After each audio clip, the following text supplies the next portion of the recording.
அனைவருக்குமே வணக்கம். இந்த வீடியோவில் நம்ம எதை பற்றி பார்க்க போகிறோம் அப்படின்னு பார்த்தீங்கன்னா, அனைவருமே எதிர்பார்த்துட்டு இருக்க இந்த மைத்ரி ஏர்ஸ் நிறுவனத்தை பற்றி தான் இந்த வீடியோவில் நம்ம வந்து பார்க்க போகிறோம்.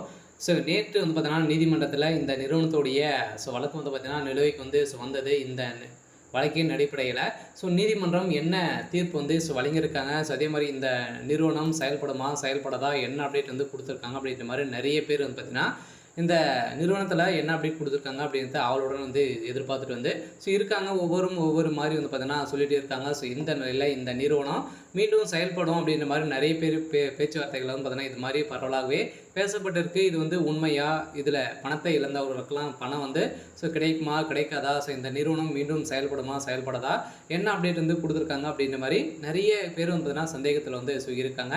இதில் தான் நேற்று நடந்த புகாரின் அடிப்படையில் சதுரடியாக பார்த்தீங்கன்னா கோவை இஓடபிள்யூ அதிகாரிகள் வந்து பார்த்தீங்கன்னா சதுரடியாக மீண்டும் புகார்கள் வந்து இழந்திருக்கு. இந்த புகாரின் அடிப்படையில் மீண்டும் இந்த நிறுவனத்தை வந்து பார்த்தீங்கன்னா வழக்கை வந்து ஒத்தி வச்சிருக்காங்க அப்படின்ற மாதிரி தான் நீதிமன்றம் தீர்ப்பு வந்து வழங்கியிருக்காங்க.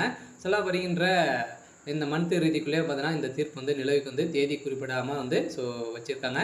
இதை பற்றி இந்த வீடியோவில் நம்ம முழுமையாக பார்க்கலாம். அதுக்கு முன்னாடி நம்ம சேனலுக்கு வந்து இப்போ தான் நீங்கள் முதல் முறையாக வந்திருக்கீங்க அப்படின்னா மறக்காமல் நம்மளுடைய சேனலை சப்ஸ்கிரைப் பண்ணி சப்போர்ட் பண்ணுங்கள்.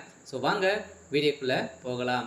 வந்து பார்த்தீங்கன்னா ஏற்கனவே இந்த மைத்ரி ஏர்ஸ் என்ற நிறுவனம் முடக்கப்பட்டு ஒரு 2 வருடங்கள் வந்து ஆக போகுது. இனிமேல் அப்டேட் வந்து கொடுக்கல இல்லையா. இந்த நிறுவனம் வந்து பார்த்தீங்கன்னா செயல்படாமல் வந்து நிலுவையில் தான் வந்து இருக்குது. இருந்தாலுமே வந்து பார்த்தீங்கன்னா இந்த நிறுவனம் மீண்டும் செயல்படும் அப்படின்ற புதிய புலியுடன் செயல்படும் அப்படின்ற சக்தி ஆனந்த் அவர்கள் பார்த்தீங்கன்னா ஒரு அப்டேட் கொடுத்துருந்தாரு. இந்த அப்டேட்டின் பிரகாரம் நீதிமன்றம் வந்து பார்த்தீங்கன்னா அதிரடியாக இந்த தேதியை குறிப்பிடாமல் இந்த வழக்கை வந்து ஒத்தி வச்சிருந்த நிலையில் மக்களுக்கு வந்து ஏமாற்றத்தை வந்து சொல்லிச்சிருக்காங்க. இந்த அடிப்படையில் தான் இப்போ இந்த நீதிமன்றம் வந்து பார்த்தீங்கன்னா அதிரடியாக தீர்ப்பு, ஒரு பரபரப்பான தீர்ப்பு வந்து இந்த தீர்ப்பாக வழங்கியிருக்காங்க. இருந்தாலுமே இந்த நிறுவனத்தில் முதலீடு செய்தவர்களுக்கெல்லாம் பணம் வந்து கிடைக்குமா கிடைக்காதா அப்படின்னு வந்து பார்த்தீங்கன்னா பணங்கள் வந்து கட்டாயம் கிடைக்க போகுது அப்படின்னு தான் சொல்லியிருக்காங்க. ஏற்கனவே 2025 பிப்ரவரி 2021 பார்த்தீங்கன்னா ஒரு நோட்டீஸ் வந்து அனுப்பப்பட்ட பிறகு வந்து பார்த்தீங்கன்னா எம்எல்ஏஎம் வந்து பார்த்தீங்கன்னா நிறுவனத்திற்கு எதிராக 7 புகார்கள் வந்ததாக கோயம்புத்தூரில் உள்ள யூஓடபிள்யூ அதிகாரிகள் வந்து பார்த்தீங்கன்னா கண்காணிப்பில் இருந்தவர்கள் வந்து சொல்லியிருந்தாங்க. இதன் அடிப்படையில் இந்த நிலுவையில் பார்த்தீங்கன்னா வந்திருக்கா அப்படின்னு செக் பண்ணதுக்காக பார்த்தீங்கன்னா இப்போ இந்த நிறுவனத்தில் வழக்கை வந்து ஒத்தி வச்சுருக்காங்க. இதன் அடிப்படையில் நிறைய மோசடிகளாக வந்து நடந்திருக்கு அப்படின்ற நிரூபணமாக இருக்குது அப்படின்ற மாதிரியும் இப்போ நீதிமன்றம் வந்து பார்த்தீங்கன்னா ஒரு அப்டேட் வந்து கிடைத்திருக்கு. இருந்தாலுமே இந்த நிறுவனம் செயல்படுமா செயல்படாதா அப்படின்னா இந்த மந்த் இறுதிக்குள்ளே ஒரு மகிழ்ச்சிகரமான தகவலை தான் பார்த்தீங்கன்னா இப்போ வந்து கொடுக்க போகிறோம் அப்படின்ற மாதிரி தகவல் வந்து வெளியாகி வருது.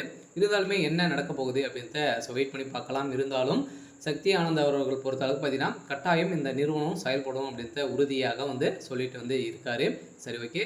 இன்னைக்கான அப்டேட் வந்து பார்த்தீங்கன்னா இதுதான். மறக்காமல் நம்மளுடைய சேனலை வந்து சப்ஸ்கிரைப் பண்ணி சப்போர்ட் பண்ணுங்கள். தேங்க்யூ.